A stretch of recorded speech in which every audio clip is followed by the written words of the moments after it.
everybody. Welcome. For those of you that are watching and you're brand new, my name is Patti Hall, and I have two channels that are called Get Balanced 2020 and Divine Warrior Intuitive. The idea is to transform your mind, spirit, and body together, and they all work differently. However, without one element, you can't be balanced. So today what we're going to talk about is fear, the fear factor, okay? So the fear factor in this element that we're going to talk about is basically the 5 W's of fear, why we have it, where it comes from, and how we can get rid of it, or how do we manage it, and then the 5 things that go on with that. The other thing is that fear also interplays with our communication. So this is basically facing your giants and where they come from. So let's get started, because that's what you're here for, to find out what is it about your life. This isn't about me, this is about your life, and where fear comes with you, what you can do, and how you can conquer it. So for the first one, what is fear? So basically, fear is sort of like an unpleasant feeling that is putting you in a situation where you feel that there's going to be danger or that something is going to harm you. Now, how is that made? That could happen through so many different ways.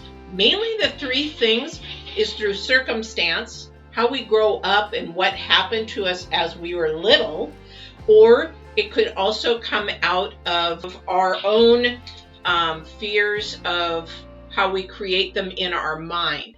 So a lot of the times fear is usually contributed by something that we have happened, something we had taught, something that had taught us, or through real true fear, fight or flight. Now, fear can be used constructively, fear can be used destructively. So what I want to talk to you today about how to get it to the point where you're using it constructively and knowing when that intuition is going to kick in. So sometimes you're going to hear me talk about the normal aspects of the secular world in as far as fear, but being an empath, and that's why I have the Divine Warrior Intuitive, I also talk about fear with the unknown, the unseen. You know, some people get afraid of spirits, they get afraid of what they can't understand, like in their thinking, or maybe they have abilities to see, those kind of fears, and how to overcome those. Those will be more towards the end, because not everybody is that way. So let's get started. What is fear? Fear is actually sort of a lie, if you think about it, because there's 2 ways we think as human beings. We think either out of love, and make our decisions and choices out of love, or we make them out of fear. And they're like, no, that's not right, Patti, that's not right. It is if you think to the core of where that decision or choice is being made. However, I'm not talking about this fear that I'm talking about today is not like the military soldiers that come back with PTSD. That is a real legitimate fear. That is something that has to be helped through therapy and counseling and things like that. That's not the fear I'm talking about. The giants in your life that I'm talking about is what is it that is holding you back, sabotaging you, keeping from your purpose or your calling. Because a lot of the times we sabotage ourselves out of our own fear, which could be actually based from nothing other than fear of maybe rejection. That's just sort of one example. So just know that I'm not talking about like PTSD. That is something that you really have to go and you get professional help with. And you have to have a support system to do that with you as well. So the thing is with fear, it comes also with different stages of our life. So fear is like when you're little and you're a toddler, you have no fear until your parents tell you, don't do that, you're going to get hurt, or don't do that, you're going to hurt someone, that kind of a thing. Then we begin to learn that fear might be a real thing, that we don't want to get hurt. But then as we grow up, fear can come through trauma, fear can come through experience, fear can come through self-worth, low self-esteem, and things like that. As we grow and progress and our core begins to change, because we're being influenced by all these outside things. Then we begin to lose ourselves of who we are as a person, because now we're fear of whatever it is. For me, it was really strange. I had the fear for a long time. I thought I had a fear of heights, because I would go to the mountains or whatever and get to an edge and I would like, you know. But then one day when I was flying in a little Cessna, because I fly planes, okay, so how is that I have a fear of heights if I can fly and I have no problem? What it is I have a fear of ledges. Now, if you believe in spirituality and reincarnation, maybe that I passed away falling off an edge somewhere. I don't know. That's not the point. The point is I had a fear of edges. And why? Why is that? Maybe, so for example, maybe somebody as a young child took me to, we were playing or doing whatever, took me an edge and pushed me off. And maybe it wasn't a very big edge, but it was enough to scare me.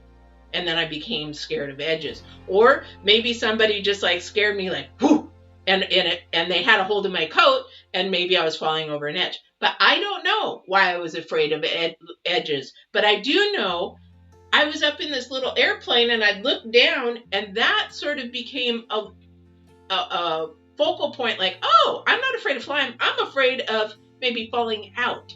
So now I don't have that fear anymore, but I faced my giant, okay? So that's sort of an example. So you have to look deep inside yourself. What are you fearful of? And why is it that you're here? Do the 5 W's. What, where, when, how, and why. Okay, so with that, we're going to look at what is fear. We already defined it, that it's something that could be a threat or painful or something, a legitimate fear, an animal, a bear coming at you, knowing that maybe it's hungry and it's going to maul you. That's a legitimate fear. Or there's a fire and you're stuck in the house and you have a legitimate fear. You need to get out. Legitimate fear. Where does the fear come from? Our cores. Where we start. Where is the base of that fear? What happened to create that fear? And when did it happen? You have to sort of look at that. Here's the main thing that I'm going to talk about, is that most people, majority of the people, and I don't do this anymore, like I said, this is a generational thing, is that we fear out of what other people think. On what other people may talk about, what other people may look at you about. And that's a huge fear. And the thing is that what we fear is something that creates our self-worth, our self-motivation, our self-value, and things like that. Then before you know it, we're not even living our life. I have another video called Walking in the Truth. We're not walking in our own life. We're walking fear from what everybody else or what other things on the outside are saying and doing, more concerned about our journey, our values, our integrity, and things like that. So it takes a lot of courage to face the fear. It's like Samson and or David and Goliath in the Bible. He's a little guy, big thing. It is fearful to face something really big. It is huge to face something big. But if you face it, it will gradually go away. Here's what you can think of fear as: your shadow. And if you're empath or look at the spiritual side of it, then we call that shadow work, because it's following us, or it's in front of us, or it's making us really pay attention to that fear when we actually need to make that shadow go away. So with that, we want to face, what is it? So like I said before, this is sort of generational. When we're in our 20s, we really don't think a lot about this kind of stuff. Probably not until we get into our 40s and stuff like that. But the thing is, when we're in our 20s, we still have our fears. We all have a fear, and 1 or 2 fears are probably never going to go away. But the thing is, in our 20s, we sort of grow fears a little bit more. Would you sky jump in your 20s? Would you sky jump in your 40s? I'm ready to go sky jumping, actually. I want to do that. But the thing is, a lot of people look at that and it's like, oh, heck no. But maybe in their 30s, like, well, yeah, I could do that. So why does that change? Why does that fear change? Because we grow, we change. Our lessons grow, our journeys grow, our experiences grow. So we gradually move through a different level of our thinking process because it is a mindset. Did we actually create that fear inside ourselves because we built it up as a habit? For example, the other thing too is, or did somebody put it on us? But the thing is, what is that fear? So if you're facing rejection, that is huge for women. So when I was a personal trainer and managed gyms, was getting into bodybuilding and things like that, I had a lot of women come to me, and that's actually where this book comes from, A New You Cookbook and a Weight Management Program. That is all about teaching the psychological aspects of losing weight from the mind, spirit first. Because when I went from 215 pounds down to 136 pounds on a bodybuilding stage in 1 year, I learned through that process and going to college that it is not about the weight, it's about the mind and the spirit. Same with fear. Same with fear. Was I fearful going into that? Oh, hell yes. I really, really was. Because I didn't know what people thought of me, but I was worried about what other people thought. But as through that process, I began to do my internal work and say, you know what? No, I'm going to face this. But I also had a support person with me, my trainer, who helped me through that process to say, you know what? You can do this. You can make this. You can make it happen.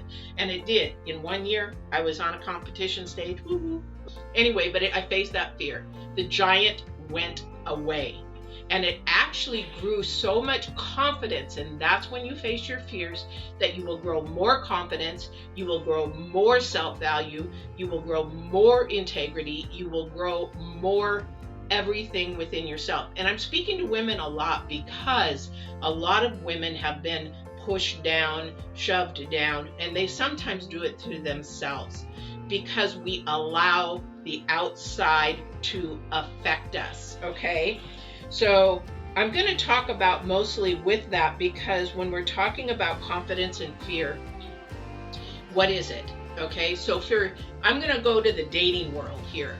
So in dating, oh my goodness, it's like you're playing a game and you're so fearful. You go on your first date. What are they going to think about me? Did I dress right? Did I do this right? Is that right? Oh, is he going to like me if I say this? Or if we are so fearful, rather than going in with confidence and knowing ourselves, that we want to sit there and sort of cover and just like, okay, yeah, I'm okay. Well, he'll change, maybe it'll work out. No, we really need to learn to face that fear, to go in confidence. What are you looking for? I'm looking for somebody that I can, grow with and go to get married. I'm looking for someone that I would like to have children with. I would like to have somebody to grow old with. When the other person, again, may not even have that, but you're wasting time out of fear. So you waste time because you can't have the courage, or you don't have the knowledge how to get that out. It's not something you were taught. So that somebody's perspective is not your perspective. That is a huge key in getting over fear. And once you realize that perspective is different than yours, and you communicate, that fear begins to melt away like a snowman, literally. And why? Because you're getting clarity. Once you get clarity, there's nothing to fear. So let me give you some examples so that when you walk away, you can go and work on whatever kind of fear that you have. Doesn't matter what it is. But a lot of what I work with are women that have low self-esteem. So if you know somebody that is that, please share this video, have them look at it. Hopefully they can always ask questions and things like that. My channels are free. My videos are free. My communication with you is free. All free. So if you want to email me, I don't know how to do this, or can you give me the tools? Get a hold of me. Really, my gift here that the divine has blessed me with is to share with you, and he asked me go and teach, so I am teaching. So let's get back to this perspective thing. Okay, so I am if I sit here with a one-on-one with you, your journey is completely different. So I might be thinking one thing, but I think, well, why aren't they doing this? But if I ask them, why did you do it that way? They give me their whole journey or their story. I'm like, oh, I can see what you're talking about. Again, back to the core values, back to the also where it started. That's where you got to go. You got to do your shadow work, your inner child work, or whatever you want to call it. You got to go back to the past and find out where it started. So let's go to dating. Perspective, my perspective, and I'm a female, so I'm going to use men, and his perspective is going to be different. So when you go into something, you have to, I use a formula all the time, and please write this down if you take notes or anything, or come back and watch it again and take notes, is because this is the key element to getting peace, getting joy, getting anything in your life, and living very, very calm life, is that we have an expectation. And that expectation is ours. So if we do plus reality, remember it's a formula, plus reality, which is their perspective, not ours, theirs, reality, theirs, equals an outcome of an emotion or a feeling. Whatever you expect, and that person doesn't come back with that. Let me give you an example. And this is a thing, is that if you go on a date, or if you go on a date and the guy says, hey, I'll call you tomorrow and let's plan the next date.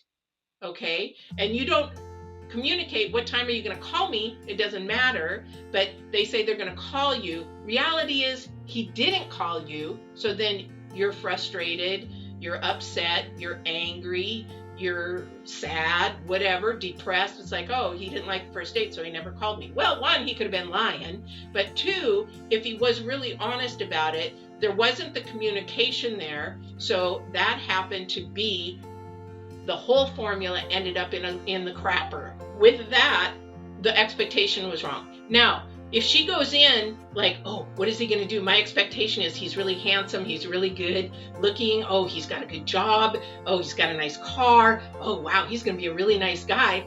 You go in and the reality is, no offense, gentlemen, but he's a jerk, or he's self-centered. Then your reality is disappointment. But you have this perception. All right. So most women that are going through this, their perception of things is sort of twisted, because the thing is that we go in and we want to look our best. We want to do everything their best, that if you go out and it's a good date, that he's going to actually call you or maybe want a relationship with you. In reality, that's not true. So we begin to become a little bit more fearful, a little bit more hesitant about letting our heart out, or letting things go, or letting us be ourselves. But a lot of that is built up over time.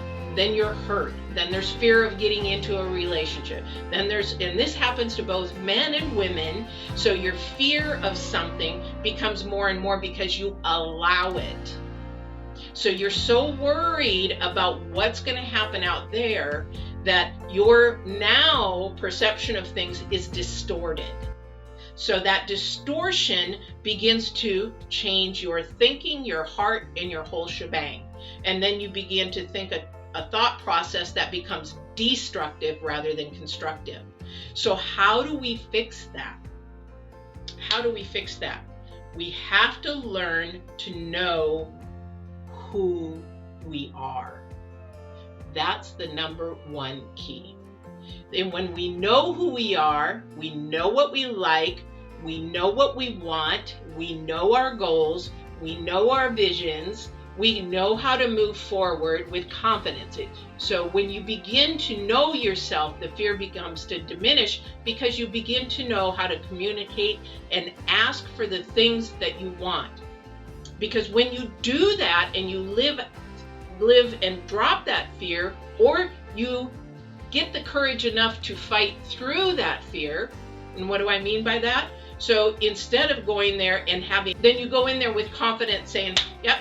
I said, well, you don't have to do it that way, but just that, well, it's nice to know you. Okay, so what is your plans? What is your future?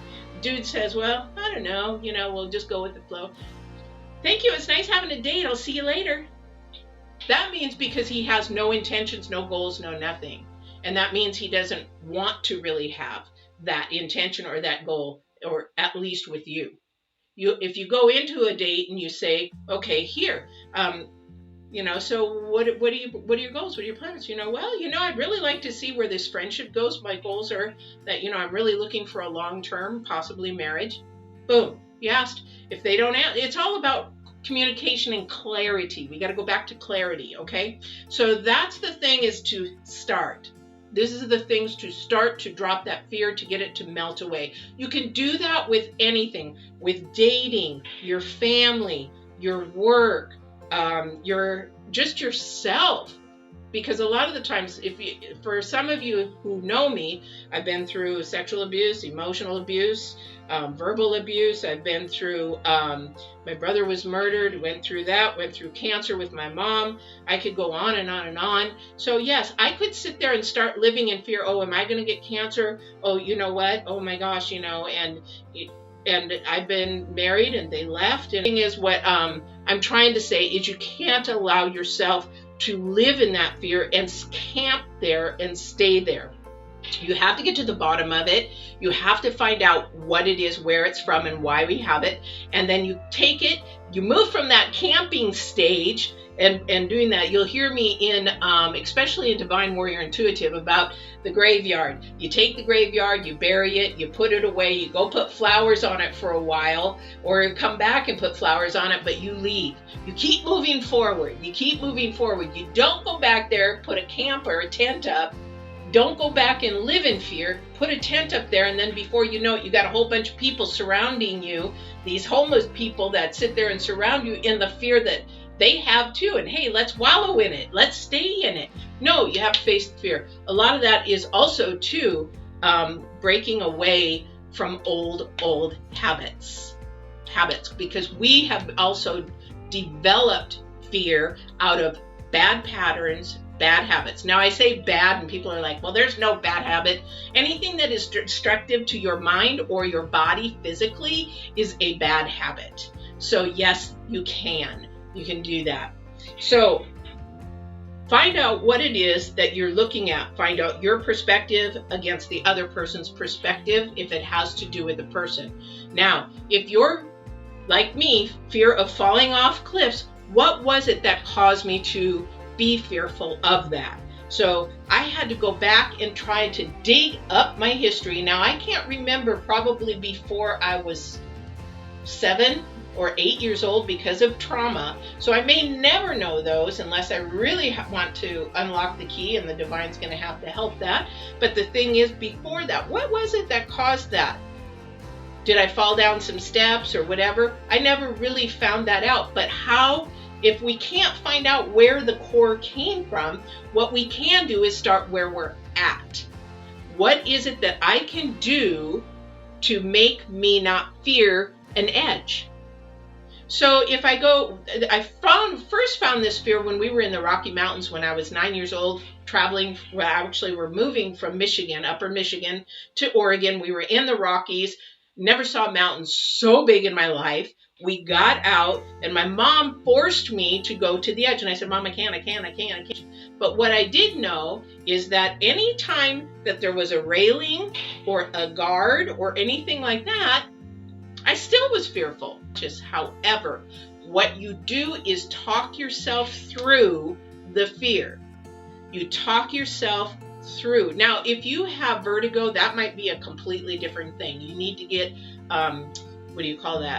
diagnosed for that, for vertigo, because some people, when they look at different depths perceptions, there may be a vertigo thing happening also, but I'm not talking about that. I'm talking about just plain old fear.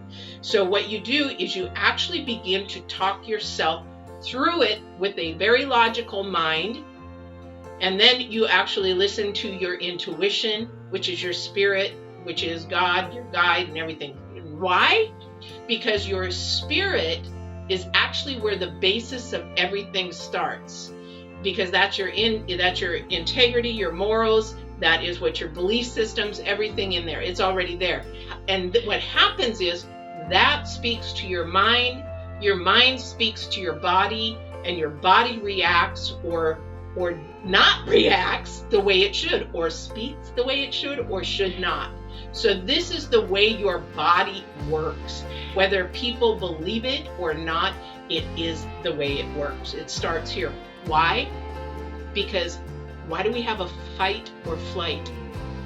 It's when you think of animals. What is it that they know how to just do things when they come out? They should be taught, right? No, this is something internal that we're given at birth by divine, that we actually have a GPS, we have a mental mechanism inside of us to know right from wrong. Even if we don't know something, we know right from wrong. Same with fear. So we have to work through that. We have to think, okay, what is my intuition telling me, for one? So when you do face your fear, you talk yourself through it. Okay, you know what? I'm at an edge. Okay, there's an edge here. There's a railing, so I'm safe. They put a railing here. So why does my brain go, okay, you're going to fall over, or you're going to fall over? Oh, you know what? Don't get too close because the wind might blow you over. Your brain will go to every aspect that will try to talk you out of something that is perfectly safe. Again, go back to the definition of fear. Fear is something that may cause you pain or be a threat. This is not a threat to me. There's a railing. I'm standing here. I'm by myself. I don't see nobody. Nobody's going to push me over. Nobody's going to do anything. So I stand there. And if I have to, the very first times I did, I held onto the rail. And I talked myself through it. See, there's nothing wrong. See, look at this. This is a beautiful, gorgeous view. This was up in I live in Oregon, so the gorge where you could stand and you could see the cliffs and things like that. And it was very, very beautiful. So beautiful. And I stood there. So I did that. And before you know it, I talked myself out. This is okay. I can do this. Now, I might be shaking a little bit like, ooh, I'm not comfortable. I'm not nervous. We're out of our comfort zone. We're out of our box. That's typical. That's normal. It's okay. Maybe you're getting a little sweaty. See, we got to go back to where the core is. Why? Because if it's making you physically ill, that means that you have allowed this to be a habit and to become part of you that may not even be you.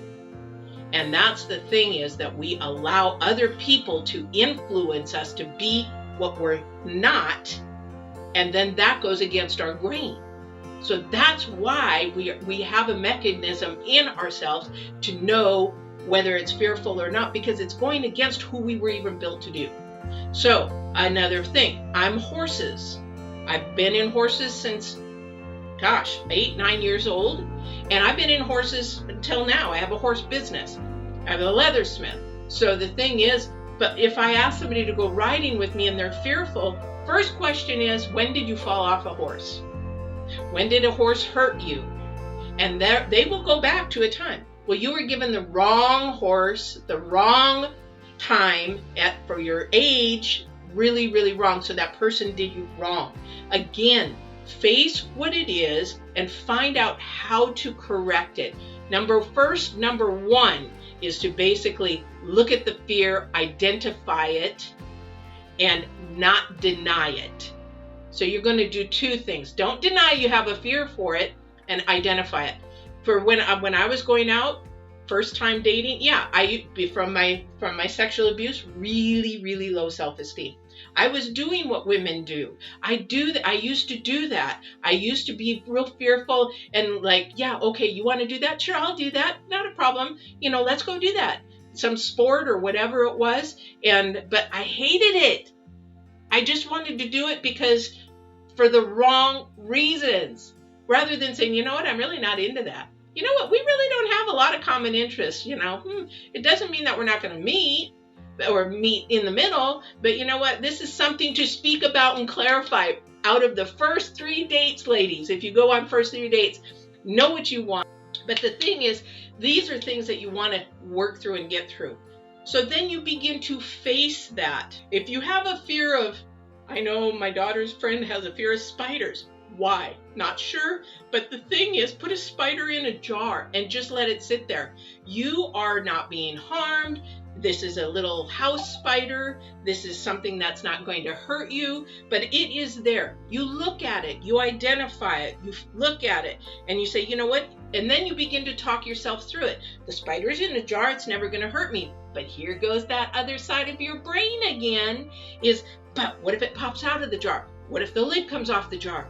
Oh, what if that air hole, what if it goes through the air hole? We begin to talk ourselves into the fear rather than out of the fear. So find out which way you're talking to yourself.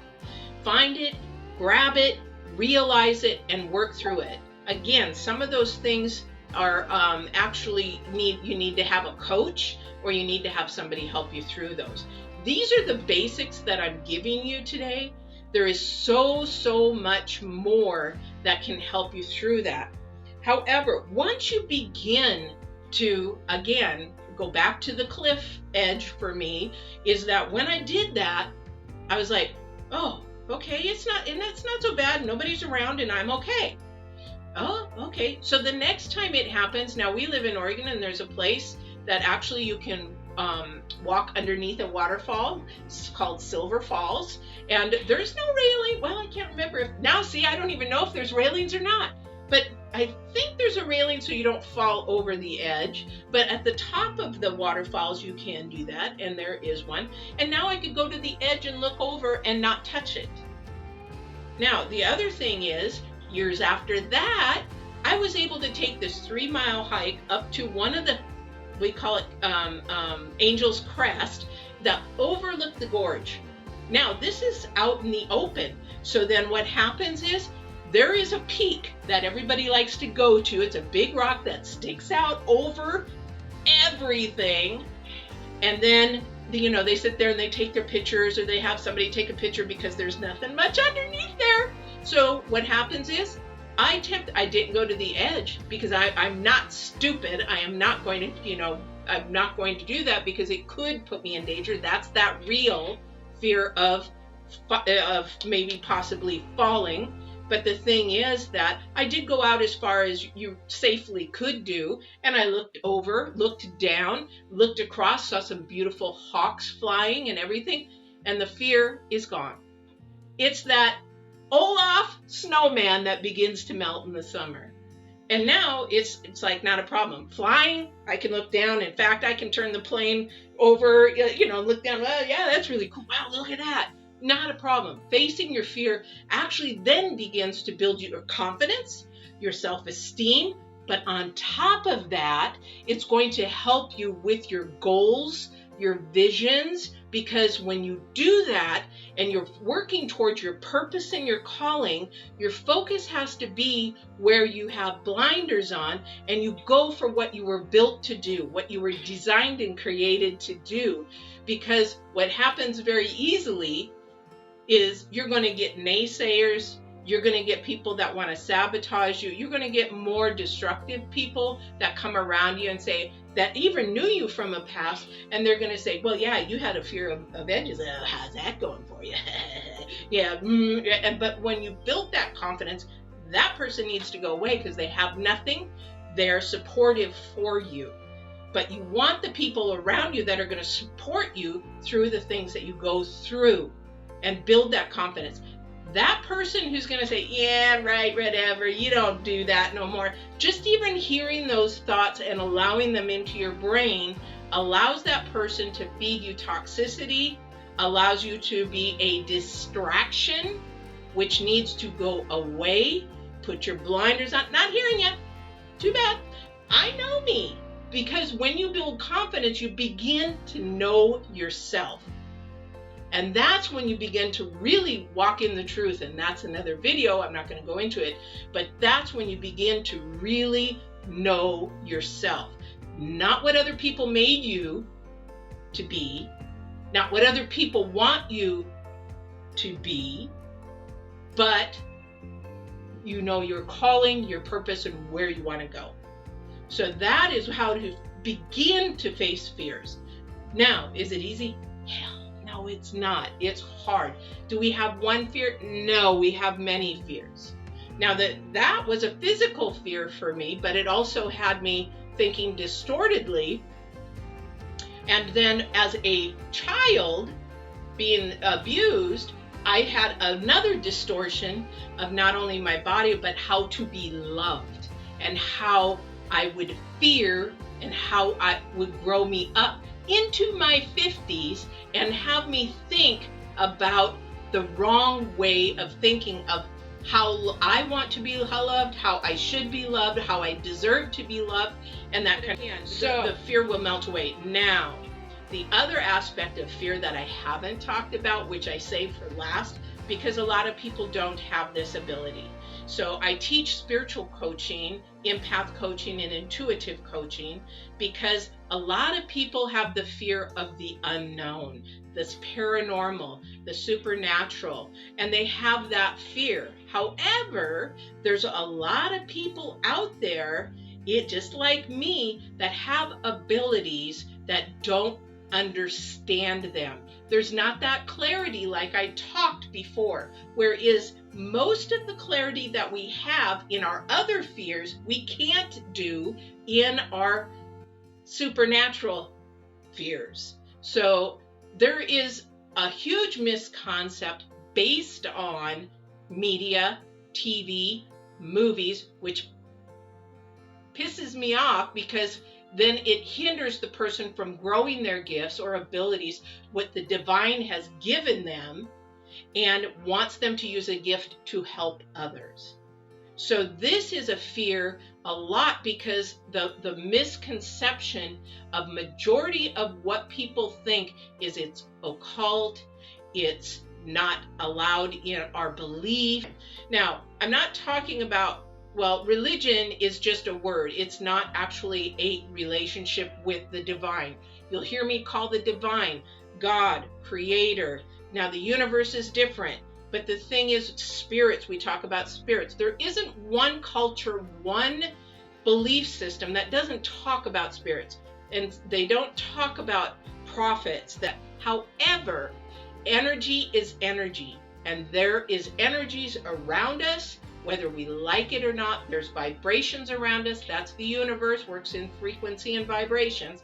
And then the thing is that we fear it because we don't know about it, and we're too afraid, if we have a curiosity about it, to go and research it because of a belief system. Now, don't get me wrong. Don't start emailing me. And I have a belief system. And everybody has their own belief system. Perspective. Remember, I don't poo-poo anybody's belief system. However, I do believe that you need to research to make sure that you're on the right path, or if you've been fed a line of bull that maybe some other people might have said or taught to you because you just decided to go with whatever was the way you grew up, or what is being presented to you, or whatever. It's very easy to say, you know what, that's a very interesting fact. I'll go back and research that. Until then, I really don't want to talk about it. So when you're looking at the supernatural, yes, I've had poltergeists. I've had entities want to follow me from house to house when I moved. I've had really good energies, and the divine, he talks to me all the time. Now, that's our intuition. People fear even their own intuition. And people come to me all the time saying, how do I build my intuition? You just have to start listening to it, because as soon as you say, oh, I don't want to do that, something says, again, the fight or flight, you know what, something tells me not to do that, and you go and do it, and then you're messed up. Well, you just went against your intuition. But people fear that because what they want rather than what they need. So the divine will give you that intuition, but people fear that. People fear spirits. People fear entities. I would say that 90+% of spirits or entities that you guys probably look at are either one, residual energies that actually the spirit is gone and they're not even there anymore. It's their residual energy that is still there, especially if you're in a house that maybe somebody passed away or somebody. And I've had that experience and blew my person's mind. Actually, it was my boss's house. I had to watch for a weekend, and I walked in one day and there was a German lady, just a sort of like a hologram, a German lady with the old apron, big gray hair, bun, bent over the sink. And I was like, that was my first experience of seeing. And I was like, and I'm like, okay, but then it went away really quick. And I was like, okay, this is a creepy house. This is okay. But I didn't know about residual energies then. I thought it was literally a dead spirit. What I come to find out, my manager comes home. How's the house? Everything's great. But I said, I got a question to ask you, because the house looked like it was made from Germany. He lived in the country, but the barn looked like it was Germany. The house looked like it was Germany. I said, but I got to ask you this question. And the thing is that he says, well, no, why? What's going on? I told him, I came in from the barn, from feeding the animals, and I looked into your kitchen, and there was this, and I explained exactly what this woman looked like. And he's like, and his eyes got huge, and he got sort of pale, and he goes, Pat, that can't be possible. And I said, I know what I saw. And he says, and I said, why? And he says, because we bought this house from a German couple. And what you described is the wife of the German couple, and she lives down the street. So what I saw was residual energy. Was I fearful? It was a little uncomfortable because I'm like, do I got to keep my eyes open when I sleep? Because I was new. I was fearful because I didn't have clarity. Once I learned that that was residual energy, no big deal. Because there's residual energy wherever you go. That's why sometimes people get really fearful into a home that they just purchased that maybe somebody died in or was murdered in, and then that energy is there. That residual energy is there. However, that spirit also might be there. But there's fear because there's no clarity. And some people even have fear of God. We should have sort of fear of God because he is bigger than us. But the thing is, some people have that fear that they don't want to get to know him, because that is probably the ultimate fear, because if God can see everything, then he knows every secret. He knows what we've done. He knows where we're at. He knows in our mind. He knows all of that. So that can be really fearful because it makes you very vulnerable to really have to change your life around. So that's where I'm going to end with this, because the thing is, with fear, we have to, one, get clarity. We have to know ourselves and walk in truth from ourselves. Once we begin to do that, we can be able to face the fear, begin to change our mindset. That's where it is. So we change our heart first, we get to our mindset, we work with our mind, and we transform that from a destructive pattern of thinking to a constructive pattern of thinking, so that we can build confidence to be able to know what we want, where our goals and everything are for our vision, for our purpose and our calling in life. Once we can get that to that point, the fear diminishes and it's gone. How wonderful would that be? I want you there. I want you to be able to do that. Now, with a person with a lot of fears, I had so many fears. But the other thing too is that we also have to make sure that we know that what we control inside of us, we have power. If you're in an abusive relationship, that power is being held over you. But the thing is too, we have the power to come out of that. We have the power to begin to face that fear. Be smart about it, because some abuse is very dangerous to come out of. I worked in chemical dependency and the abuse in the county, but the thing is that can be very dangerous to come out of. But that person who is being underneath that abuse, that person needs help in growing to get the courage to begin to take each step as it is needed. That is also with, I don't use the word addiction. I use a stronghold. That stronghold of either drugs or alcohol or sex or whatever it is that's keeping you in that stronghold. It has to be worked step by step by step. You can't do it alone. You cannot do that alone. So I really hope this has been helpful. I hope this gives you some little bits of tools, some ideas, some seeds that have been planted. I hope it gives you some tips how to work through some of those things. And then on the other end of it, please, I would love your feedback. And I thank you for checking out my channel. Take care.